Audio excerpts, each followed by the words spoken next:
June 11th, 1982. Steven Spielberg's E.T. the Extraterrestrial swept the nation with that year's summer blockbuster. I myself grew up in the 70s, and like many of you, you may not know that E.T. was actually based on a true story, just like the 1977 movie from Steven Spielberg, Close Encounters of the Third Kind. In this video, you're going to hear from Bill Cooper explaining how those movies are actually based on true events, and I hope that many of you have an open mind. I was looking through my files today, Jack, looking for some cases where there had been tangible evidence of the existence of these things, and I came across a case there at Campinas, Brazil in September of 1953, where about 8 or 9 ounces of pure tin fell out of one of these things, which was evidently in difficulty at very low altitude over the residential section of Campinas, which is about 250 miles inland from Sao Paulo, I believe. And the government collected this tin and closed off the neighborhood until they got it. It got over rooftops, bird holes, and clothing and everything else. It was dribbling out of the edge of one of these so-called saucers. Well, they publicly stated that this was tin from a flying saucer. They turned part of it over to our Air Force, and I know that a Dr. Meaning out in Ohio at Ohio College, Northern College, was one of those who analyzed the stuff. Well, I understand that the Brazilian government does admit there are flying saucers, which is probably the only government that does admit. I think you're right about that. They not only admit it, but they release pictures with their photographers. Well, that's what I was just about to say. I spoke to Leonard Lyons, I think, and he had been on a junket or a trip down to Brazil. And he was in the presence of the guy that runs Brazil, and he had seen pictures of the flying saucers, and I believe motion pictures. Well, I'm sure they have motion pictures, and they search. Well, I know they do, and because they were taken by an official photographer for the Brazilian fleet about 2 years ago. They got quite a bit of them. They got 35 millimeter motion pictures, and they got a lot of color pictures. I recall the still photos of spherical thing moving along over the mountains along the coast. Yes. And the Brazilian government was quite frank in saying that this is an unidentified flying object. And, of course, it was only one of several. Now, did you read the report in State Magazine of the New Guinea sightings? Yes. Of the priests who had seen them? And in fact, 2 or 3 priests. Reported that 4 or 5 seemingly human beings got up on top of the flying saucer and waved down to he and his flock. They seem to be responding to their gestures, according to... He came 3 or 4 days, and there were several of them. Yes, I saw that. And that he did a great deal of soul searching to find out that it tried to figure if this was hallucinatory, and he came to the final decision where it wasn't, and it was absolutely what he'd seen, because not only did he see it, but 30 or 40 of his flock saw it with him. I have a copy of that original report, which runs to several 6-space typewritten pages, and of course was considerably more in detail than what they printed in the magazine. And of course there's the other story of the priest who saw the flying saucer that was called to the Vatican to report on it. Yes. I think it was in Italy. I might be mistaken about there have been quite a few sightings over in Italy, and some very good ones. Well, of course, there have been some phonies. Those guys leaning on the railing, for instance, looking at the... That's that pyramid of Sicily. Yeah, where their sight line is absolutely out of sync with the object they have. They're supposed to see. Of course, you've seen the phony picture, I'm sure, of the spacecraft over the steel mill in Ohio. Oh, yes, yes. And every one of those things is nothing but a... and also the one over Atlantic City. Yeah. Somebody threw a plate out the window. Well, the ones over Ohio, over the steel mill, are reflections between the elements of the lens. And each bright light has a little spacecraft on the opposite side of the negative pointing directly at it. That's they right. seem to have an affinity for bright light. I think probably the most believable manifestation of saucers was the motion picture in the picture.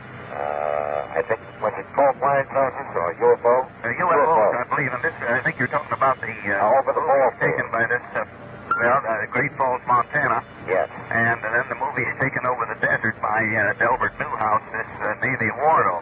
Well, they only had one I think it was the motion picture of the flying saucers flying over the ball field. Uh-huh. And if I remember correctly, it went behind the Water tower or something. the water tower or something like that, and that was the end of the picture. I don't think they showed the other ones that you speak of. Well, they were very good. They were taken in 16mm color by Delbert Newhouse, a Navy warrant officer near Tremont, Utah. Well, where are those pictures now? They've been released in some movie, and Well, I haven't seen them. I saw them in the original 16mm form, but I never saw them on the street. No, they were in some movie. Well, now I'll tell you a strange thing that happened one time, and as much as I hate to do this, I can't mention the guy that we called up. But but that has nothing to do with the story, as you'll hear. Ed Murrow and I went to Ed Murrow and I said, I think the biggest story in the world is flying saucers, if there are really such things. I said, now let's you and I do a documentary on flying saucers. I said, now who do you know in Washington that would know if there are flying saucers, or who would tell us that it's just a fool's gold and we should forget about it? And he says, I got the guy, General so-and-so. And we called the guy up. And the guy said to Ed, he said, now look, don't get me in this thing. I don't want to get near it. It's too hot down here. I don't want to handle it. He said, and you might as well forget about the project. You'll get no cooperation. And Morrow hung up the phone and he looked at me and he repeated what the guy said to him on the phone, because I couldn't hear him actually. And he looked at me and he said, how about that? There are flying. Jack, was this after 1952? This was 1956, I imagine. Well, now you see, in 1952, on 2 nights in July, these so-called flying saucers were over Washington. They were... Yeah, I remember that. All right. Flat. But what most people don't know is that on August the 13th, just 3 weeks later, there were 68 of them over Washington at one time on that night. I was right there in Washington at the time. I was on the mutual network. I had excellent contacts. But the lid of censorship was so tight that I knew nothing about this, and I'm sure that no other newsmen knew it either. And I knew nothing about it until 2 years later, when I happened, through a friendly official of the CIA, I got a copy of a document which they printed, how to identify and track unidentified flying objects. And this was put out to radar control men and pilots and others. And in there they list all these 68 objects that were over Washington on that one night, August 13th, 1952. Are we on? To those that may be listening to us, a couple of minutes ago, Jackie Gleason was talking on our beeper phone set up with Frank Edwards. Is Frank still there, by the way? Yes, he's still here, but he will be listening on the can. Right. He can't enter into the conversation for a moment. This cannot be validated by any source, and I believe that several so-called facts in the book are really disinformation. However, I can assure you that Alternative 3 is real. I firmly believe that this disinformation is a result of pressure put upon the authors and is meant to nullify the effect upon the populace of the British TV expose entitled Alternative 3. The headquarters of the international conspiracy is in Geneva, Switzerland. The ruling body is made up of representatives of the governments involved, as well as the executive members of the group known as the Bilderbergers. Meetings are held by the policy committee when necessary on a nuclear submarine beneath the polar ice cap. The secrecy is such that this was the only method which could ensure that the meetings could not be bugged, and is the only place where they discuss their most secret matters. I can say that the book is at least 70% true from my own knowledge and the knowledge of my sources. I believe that the disinformation was an attempt to compromise the British TV expose with information which could be proven false, just as the Eisenhower briefing document was released here in the United States under the contingency plan Majestic 12, and which can also be proven false. Since our interaction with the aliens began, we have come into possession of technology beyond our wildest dreams. A craft named Aurora exists at Area 51, which makes regular trips into space. It is a one-stage ship called a TAV, or Trans-Atmospheric Vehicle. And it can take off from the ground using a 7-mile runway, go into high orbit, return on its own power, and land on the same runway. We currently have and fly atomic-powered alien craft at Area S4 in Nevada. Our pilots have made interplanetary voyages in these craft and have been to the Moon, Mars, and other planets aboard these craft. There is a group of pilots at the base who wear a patch, which has a little alien peeking over the bottom. It has, I think, 3 or 4 letters at the top. I forget what they are, but John Lear knows what they are. There is a picture of Saturn and a picture of Mars in the photograph. In the background, there are 7 stars, which are strangely shaped just like the stars in the Pleiades group. What that means, I don't know. We have been lied to about the true nature of the Moon, the planets Mars and Venus, and the real state of technology that we possess today at this very moment. There are areas in the Moon where plant life grows and even changes color with the seasons. And this seasonal effect is because the Moon does not, as claimed, always present the exact same side to the Earth or the Sun. There is an area that wobbles in and out of darkness on a seasonal basis, and it is near this area that the plant life grows. The Moon does have a few man-made lakes and ponds upon its surface, and clouds have been observed and filmed in its atmosphere. Many of you remember a period of time, several years, when almost every reported alien craft that was reported landed was on or near water and appeared to be pumping water into the craft. Many of you remember that. Quite a few. The water went to the Moon, ladies and gentlemen, to change the Moon. And it is working.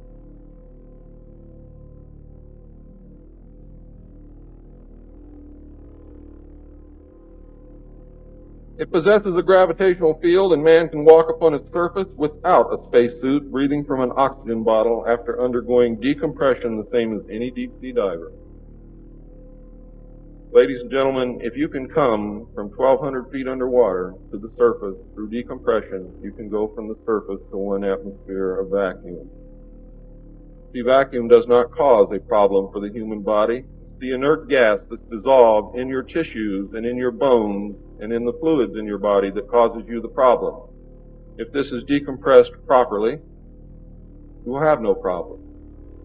All you need is a very small amount of oxygen, very small pressure to breathe. You will suffer no harm, except for one thing, that oxygen becomes toxic after breathing it over a long period of time. Therefore, excursions would have to be of a minimal kind length. Other than that, there is no reason why you or anyone else cannot walk on the surface of the Moon or in space in a vacuum without a spacesuit. How do I know? I used to be one of the world's experts on deep-sea mixed gas breathing mixtures for divers and on deep saturation diving. When I was the head of the department of the mixed gas deep saturation diving division of the College of Oceaneering. And I can tell you now, it's much easier to decompress to a vacuum and walk on the surface of the Moon than it is to bring a man up from 600 feet.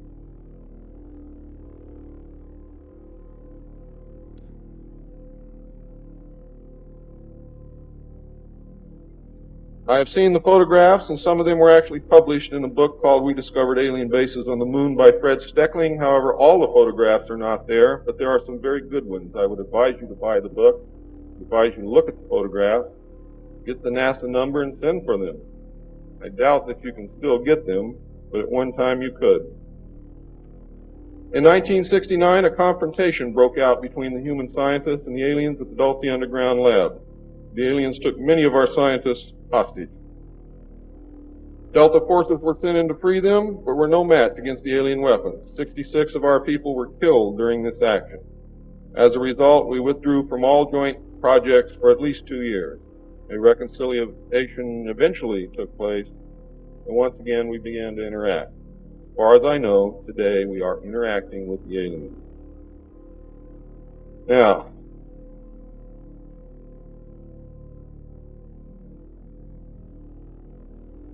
I'm gone past my limit. I'm not going to infringe upon the other speakers. The text of my speech will be on sale outside.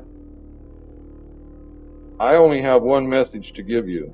I don't care what you think of me. I don't care what you call me. I do care what you do with this information because it is important to our survival as a species. It's important to our planet. It is important for the world.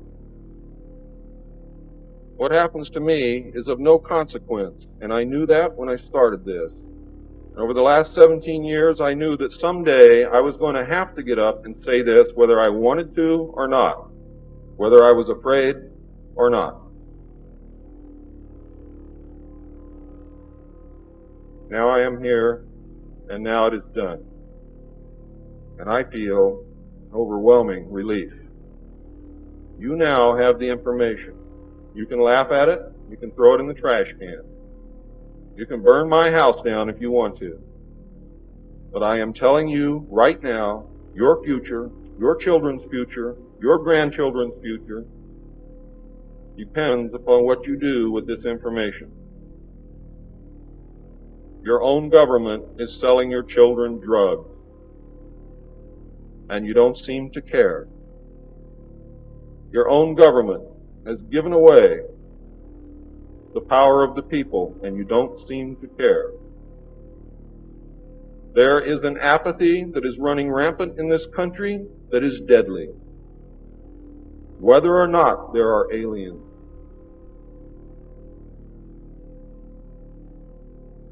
We are truly now at this moment a nation of sheep. And ladies and gentlemen, I assure you that sheep are always led to the slaughter. But it does not have to be that way. There is tremendous power in knowledge. There is also tremendous power in secrecy.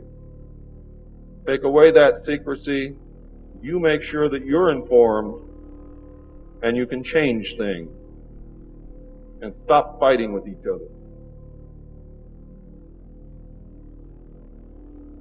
Thank you.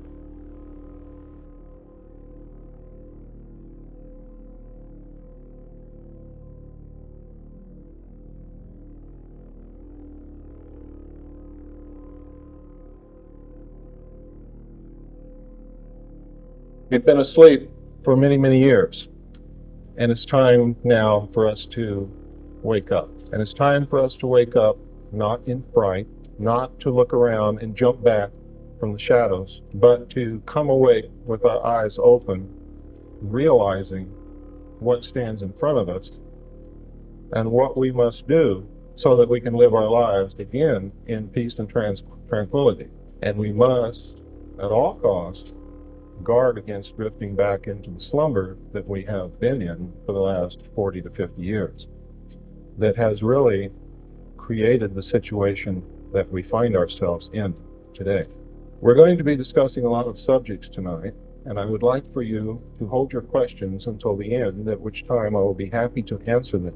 It is important that you know that you've been lied to, that your own government assassinated one of our presidents, and we're going to show that to you tonight. Ladies and gentlemen, the world needs to hear the truth. It's long overdue. The world also needs more peace, compassion, and cooperation. We already have too much fear and confusion. Ladies and gentlemen, what I'm talking about tonight began many years ago, 250 years ago to be exact. This is not something that has happened overnight. This is not something that's going to go away overnight.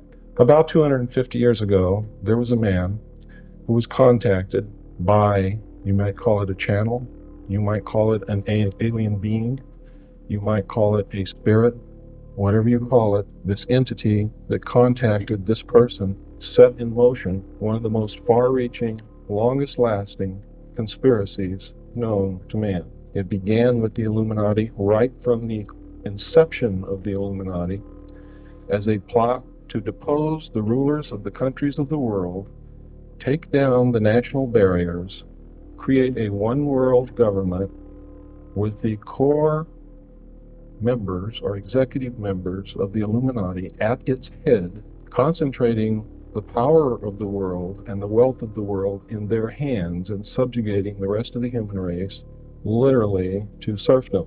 When the heads, the monarchs of the countries of Europe uncovered this plot accidentally, they immediately banned the Illuminati. They put a price on the head of the members of the Illuminati, and they quickly disappeared and took to the holes in the ground. They were sheltered by other secret groups. You will find that all of the secret societies that are concerned with this particular conspiracy, all through the years, always have levels of initiation for their membership. I'll explain to you why that is a little bit later. This is really a European thing, but it is spread to the United States. The major controlling membership of these secret societies is a group known as the Round Table of Nine. They are the heads of the most powerful banking families in the world. When you get right down to it, there are only 9 families whose heads make up the Round Table of Nine. Beneath the Round Table of Nine, there's an international organization known as the Bilderbergers. The Bilderbergers are a major player in this. Beneath the Bilderbergers, each nation has its own group. Most of the European nations look to the Club of Rome. In the United States, it's the Council on Foreign Relations, and in recent years, in our generation, the Trilateral Commission. You may not realize this, but they are one and the same. The Trilateral Commission branched off from the Council on Foreign Relations to give you something to hang on to should they lose political power. It is an old ploy. It's the same as in the playoffs for Major League Football. You have 2 teams and you play yourself. You cannot lose. That is the theory behind the split. Our story really started in around 1936 when Germany recovered a flying disc. It is not clear whether they entered into an agreement with the aliens and were given the disc, or whether they took the disc, or whether the disc crashed and they just came in possession of it. The method by which they did this is not clear. It is clear, however, that they had a disc as early as 1936, that they were attempting to duplicate the technology in an area known as Peenemünde. When we went into that area after World War II and captured Peenemünde, we found safes, file cabinets, drawers loaded with documents on the alien technology and on the attempts to reproduce the technology. We found pieces and portions of hardware. We found some of the scientists in our sweep trying to recover them. Many of them, however, were captured by the Russians. Much of the hardware was also captured by the Russians, and the Russians may have captured the original disc, because we certainly didn't get it to my knowledge. Notice I say to my knowledge because I was not privy to every scrap of information. When we found this at the close of World War II, we were extremely concerned. We didn't know what to do about it, but we immediately set the scientists about working on trying to duplicate the technology, or at least come up with it on our own. Most of it we did not have to duplicate until 1947, when, as you've probably read or heard, or recently if you watched Unsolved Mysteries last Wednesday on television, you saw what was described as the Roswell incident. The Roswell incident is a true incident. It did occur. It occurred near the city of Roswell, New Mexico. And what actually happened, there was a thunderstorm. A disc was seen flying over 2 cities in the direction where the wreckage was found. The disc either exploded in the air or hit something in the air. But whatever happened, we know it happened in the air because debris was found in 2 different locations. There were large amounts of small debris scattered over a ranch that belonged to a Mr. Brazel, who was an old-time cowboy. He was a very honest man and reported it. Several miles away, there was a large, intact majority of the saucer, actually, or the disc, found on the ground with several dead alien bodies. The reason I say several is there are accounts that there were 4. I saw pictures of 3 of those dead alien bodies in a report called Project Grudge, which also included material from a report called Blue Book Report Number 13. So I'm not sure whether there were 3 or 4. I saw photographs of 3 of those bodies for sure. Really, it doesn't make any difference if there was 1 or 50. The important thing is that it occurred and that there were dead alien bodies that were not of this world. The technology was not of this world. We could find nothing within that craft that we knew anything about. We could not find electrical wires, we could not find vacuum tubes, we could not find hydraulic actuators, accumulators, control valves. We didn't know what made this thing tick. Immediately, it was classified secret. It was carted away. The press was told first that they had recovered a flying saucer.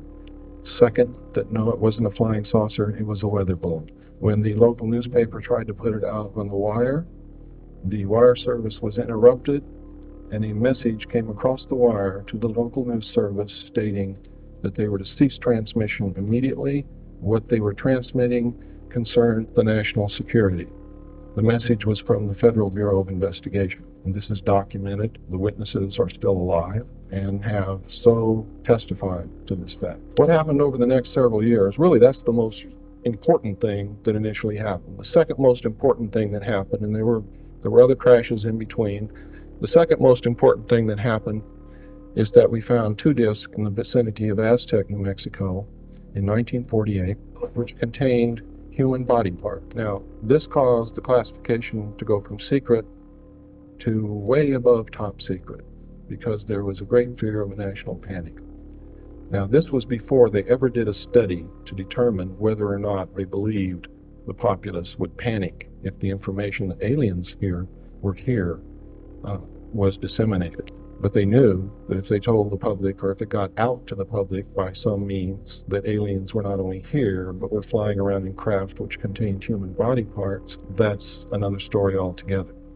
Now, I don't want you to get real concerned about this, because your chances of being affected by it personally are extremely remote. The next really important occurrence was the fact that in 1949, again near Roswell, 2 discs crashed. They recovered 5 alien bodies from these discs, and in combing the area to make sure that they had recovered all of the wreckage and everything that they could so that the public would not be able to discover anything, and so that they would have everything with which to gain knowledge and technology from, they scoured the area by foot patrol, by jeep patrol, and by aircraft reconnaissance, and discovered an alien live from the crash wandering in the desert. They captured him. He was designated EB, extraterrestrial biological entity. EB was taken to Los Alamos, where he was placed in a Faraday shielded environment, because he had the ability to read the thoughts and transmit thoughts to people outside of where he was being held captive. He also had the ability, through a device that he wore around his waist, to literally walk through walls. Now, we know through our own study of science that this is not far-fetched.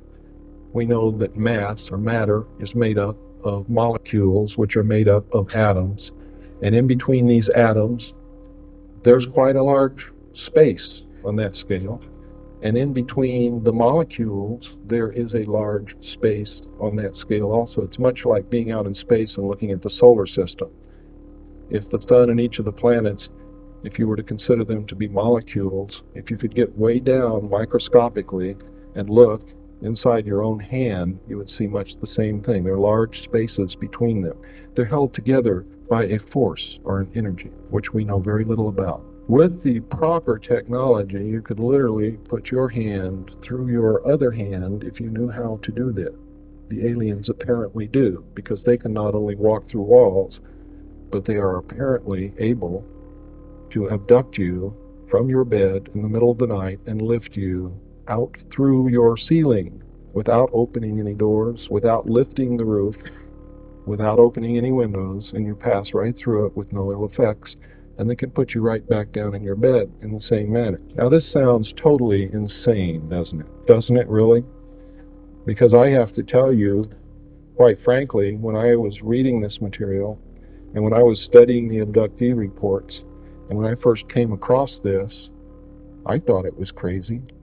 I thought it was insane, until I realized that it was absolutely real. I want you to also bear in mind, ladies and gentlemen, that it was not too long ago, and it really wasn't too long ago, that if you mentioned to someone else that in a few years man would be flying through our own atmosphere, you would have been laughed at, ostracized, and probably kicked out of town. Then not long after that, when we did have aircraft and were carrying passengers through the air, if you had suggested to your neighbor that in a few years a man would be walking on the moon, you would have been laughed at, ridiculed, and maybe run out of town. When we put a man on the moon is when I realized that nothing is impossible. Nothing ever again can be impossible. The next most important thing that happened after they found E.B. came a few years later. E.B. became ill, and they tried to save him. They were unsuccessful. They didn't know how to go about it. But in an attempt to save him, and also in an attempt to gain favor with this technologically superior race, they began broadcasting out into space for help. We have one of your people here who crashed in one of your ships. We're trying to save his life. He's dying.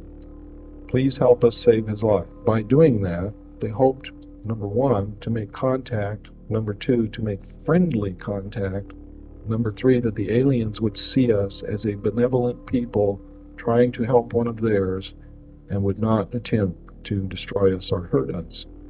Because we realized that their technology was so far ahead of ours that in any military confrontation of any kind, we would have had no chance whatsoever. And basically that is still true today. What should give you good feelings is that if the aliens wanted to, they could have done anything that they wished to us many, many years ago, and they have not done that. So I see that as good. Hopeful. I see it pregnant with all kinds of hope and possibilities for the future. Because we know as the human race, what we usually do to an inferior culture, if we're technologically superior, is usually not that good. So there is a great deal of hope.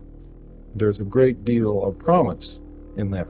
E.B. died in June of 1952. As of the time of E.B.'s death, we had not had any answer to the message that we had sent out into space. The movie that you saw called E.T. is the story of E.B. They have changed some things around to make it more palatable to you. The beginning of the story, he's running around in the desert. He's lost. The government is chasing him.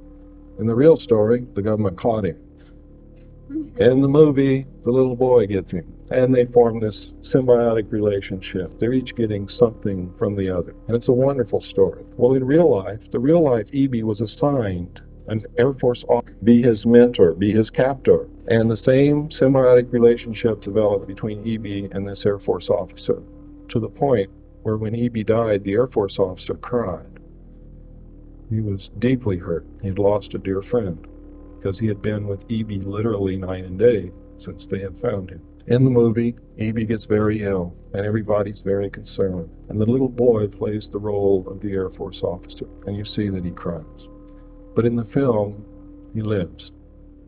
E.T. Call Home was Project Sigma, to attempt to make communications with the aliens to come and help save the life of E.B. The government, ladies and gentlemen, is giving you information at an unprecedented rate every day. They are trying to get to your subconscious and tell you the story of what has happened over the last 44 years, so that when the truth comes out, it is not a critical shock. You will be prepared for it. You will understand what has happened. In 1953, we detected large objects in space coming toward the Earth. They took up a high orbit around the equator. These objects were determined to be spacecraft intelligently controlled. We did establish communications with them. Arrangements were made for them to land. There were 3 landings in 1954. One took place at Holloman Air Force Base in New Mexico. One took place at Edwards Air Force Base in California. The other one, do not hold me to this because I cannot substantiate it, but I believe it was at Homestead Air Force Base in Florida. I believe that the aliens who contacted us, who were attempting to help us, who refused to give us technology, who wanted to help us with our spiritual development, I believe that that landing took place at Homestead Air Force Base in Florida. But I can't get any verification from that from any source, so don't put that down as fact, put it down as a possibility. The other 2 bases, the other 2 landings I know occurred without a doubt at Holloman Air Force Base and Edwards Air Force Base. The first landing occurred at Holloman Air Force Base, where the aliens met with our intelligence officers. They reached a basic agreement after several hours. They were able to communicate. They left one hostage with us. His name was Krill, as a pledge that they would return and formalize an agreement. Later in 1954, they landed again at Edwards Air Force Base. President Eisenhower had arranged to be on vacation in Palm Springs. At the appointed date and time, President Eisenhower was whisked away. He actually disappeared. Nobody even saw the helicopter come or go, but he just flat disappeared. The press was really shook up, and if you read the newspapers during that period of time, you will find that the press literally went wild trying to locate him. They were given a story that he was taken to a dentist for a toothache. They never found a dentist that treated President Eisenhower. In fact, he was at Edwards Air Force Base. He reached a formal agreement with the aliens and a treaty was signed. This was played out in the movie that you saw called Close Encounters of the Third Kind. Everything that you saw in that movie, except for finding the ship in the desert and the planes in Mexico and those types of things, was true.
People were and are still being abducted. People were and are still being picked up and relocated, decontaminated, brainwashed, given new identities, and put back into society in some other location. It's for their own protection, really, in most cases. In some cases, it's a travesty of justice. People are being implanted.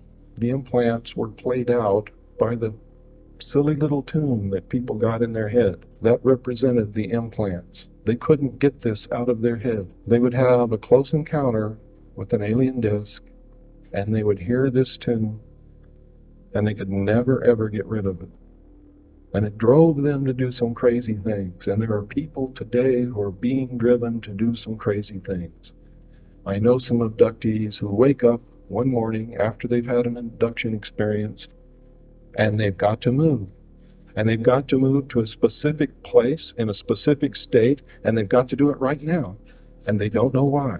And they've never been there before. And they have no friends there. They don't even know what the place looks like, but they get all their kids, they pack up, and they leave, and they go to Sedona, Arizona.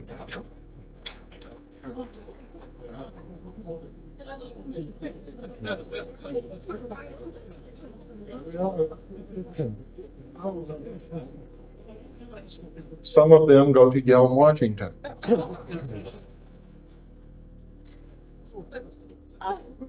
There are areas in the United States where people are being driven to. They don't know why they're going to these places, but they're going there. Usually they have been abducted.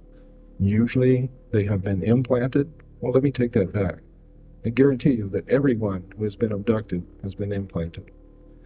And the time that I saw the information between 1970 and 1973, the official Office of Naval Intelligence figures was 1 in 40, which works out to 2.5% of the population. How did they get these figures? Very simple, ladies and gentlemen. At that time, they still had the draft. At that time, they had draft quotas from every state representing a certain percentage of the population. A certain percentage of the population of young men had to be drafted. according to the percentage of the total population that lived in that state. When they came in for induction into the military service, they were given an extensive medical examination, and even at that time, ladies and gentlemen, we did have magnetic resonance imaging capability, but the military did not learn out to the civilian community as yet. This was a new technique, a new development. They found that according to the number of implants they found in the military inductees, based upon the percentage of the population of that state from which they were taken, that the number of people in the United States who had been implanted was 1 in 40. I sincerely believe that that was an underestimate, maybe a large underestimate, simply because now today most of the abductees are women, and that sampling was taken from only men. Why they're mostly women, I don't know. It has something to do, I do know, and this may not be the only reason, and that's why I say I don't know what the whole reason is. It has something to do with the attempts for them to preserve their race in an attempt to crossbreed with human beings, either as a direct attempt by implanting or impregnating the female and allowing the baby to come to the first trimester, at which point they're abducted again and the fetus is removed, or by harvesting sperm and ova from selected human beings and attempting to grow this crossbreed in the laboratory. There is tremendous evidence to support this. Now, let me digress back again to the next major step that happened, was that in 1954, when after President Eisenhower had become incumbent with the office, he realized that he was going to have to deal with this, and he also realized, as I realized a long time ago, you can't believe what's happening. You can't believe what the aliens tell us, whether they be good, bad, etherical, interdimensional, whatever. There is so much deception and so many lies involved with this that you have to step back and say, I'm not going to believe anything until I can prove it. And to do otherwise is to put yourself in terrible jeopardy. Believe me, terrible jeopardy. And I can cite instances where this has happened. President Eisenhower knew that he wasn't capable of determining what the truth was, but he knew that there were some pretty smart people in this country. He put together an organization called MJ-12, or Majority 12. Majority 12 was made up of 6 men from the United States government. Those 6 men were Nelson Rockefeller, who represented the president, who was the Secretary of State, Secretary of Defense, the Director of the CIA, the Director of the FBI, and the Chairman of the Joint Chiefs of Staff. The balance of MJ-12 was made up of the Executive Committee of the Council on Foreign Relations. Now, it is extremely significant that you understand that the first 6 members from the government, along with President Eisenhower, were also members and longtime members of the Council on Foreign Relations. They believed in that organization. They believed in its goals, which was one world government. Now, secretly, this was known as Majority 12. It was called MJ-12 in correspondence. When they addressed correspondence to each other, they did not address it to MJ-1 to MJ-6. It was J1 to J6, because secretly they were known as the Jason Scholars amongst themselves. Publicly, they were known as the Committee on the Clear and Present Danger, and to my knowledge, may still be known as the Committee on the Present Danger. I remember MJ-12 as being 12 men. However, I am still in the process of remembering, and my memory is constantly being joggled and jiggled. And one of the reasons I may have remembered it as being 12 members on Majority 12 is that they had to have a majority of 12 votes to carry anything into action, thus Majority 12, thus Operation Majority, thus the Majority Agency for Joint Intelligence. That's where that name really came from, which means they literally had to have the vote of every member on it if there were really 12 members. But having to have 12 votes to carry, being named Majority 12 or MJ-12 could have just been enough to make me believe that they only had 12 members. My memory is beginning to joggle now, and I'm starting to believe that maybe there was first 6 from the government and 12 from the Executive Committee of the Council on Foreign Relations, and that there may really be 18 members on MJ-12. Whenever I believe that a correction needs to be made, first, I wasn't going to do this, but that's wrong not to do that. It's wrong to stick to your guns because you don't want to change anything. That's silly. Because, ladies and gentlemen, it doesn't make any difference if there's 1 member, if there's 12 members, or if there's 18 members. What makes a difference is that majority 12 exists, MJ12 exists. These men were all members of the Council on Foreign Relations, and they are the secret government. That's what really counts. Now, I'm telling you this tonight, there may be a discrepancy in the number of members because I haven't confirmed it yet. But I know that there were at least 12. Everything else that I've told you about them is absolutely true. But there may just possibly have been as many as 18. When President Eisenhower put this group together, these people saw this as the opportunity that they had been looking for all of their history. It was the opportunity finally to control one of the major superpowers of the world behind the scenes. Because who gets knocked off when things go wrong? The person standing out in front, right? The people behind the scenes just chuckle and laugh and say, they got the wrong guy, and they put another one right up there for you to knock off. The only ones that have been knocked off, they did the knocking off. Through a whole bunch of secret executive orders and NSC memos, which are in fact executive orders, they reached the habit actually of using NSC memos in place of presidential executive orders to prevent the government from falling should the public find out what was really going on. It was to save the presidency. What started out as a means to save the presidency resulted in a means to prevent the president from knowing the truth. Up until President Bush, President Eisenhower was the last president who knew the entire truth. And when he left office, he could see what was happening. He was a very intelligent man, and he could not have been the overall commander of all Allied forces in Europe with 5 stars and then reached the office of president if he had been a dummy. He was not Dan Quayle, I can guarantee you. He knew what was happening, and he attempted to warn us when he left office. He told us quite bluntly and in no uncertain terms to beware of the military-industrial complex. And who is the military-industrial complex? It is the members of the Council on Foreign Relations, and since the inception of the Trilateral Commission as well. The Council on Foreign Relations and the Trilateral Commission control the board of directors, the majority of the stock, and usually the president and CEO of all the major corporations in the United States of America, including the news media, the major publishing interests, etc., etc., etc. Usually the president and CEO is a member of the Council on Foreign Relations and or the Trilateral Commission. Many of them have dual membership. The board of directors is always controlled.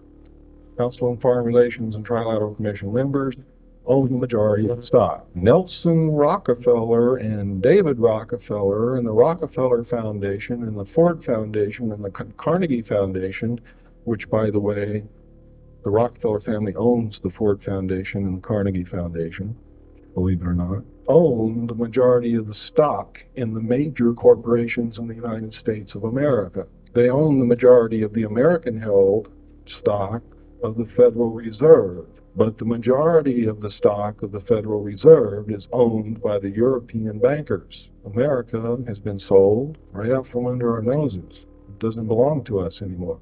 It belongs to a secret government, a secret worldwide government, which pulls the strings, which says, we want this to happen here, and it does. We want this to happen here, and it does. Invariably. These men are playing a game of chess on a level that we have never imagined. They're playing chess with the world. July 2nd, 1947, Roswell, New Mexico. Somewhere behind me, right here, the most infamous UFO crash took place. Milton William Cooper, former naval intelligence, just explained to you the history of what actually happened to one of the aliens that survived that crash. One can't help but wonder what fact influenced fiction, with now knowing the Hollywood blockbusters that we've become accustomed to, many of us grew up with, influenced us throughout our lives, that actually are based on true events. I look forward to you guys going with me on a journey as we study more cases like this.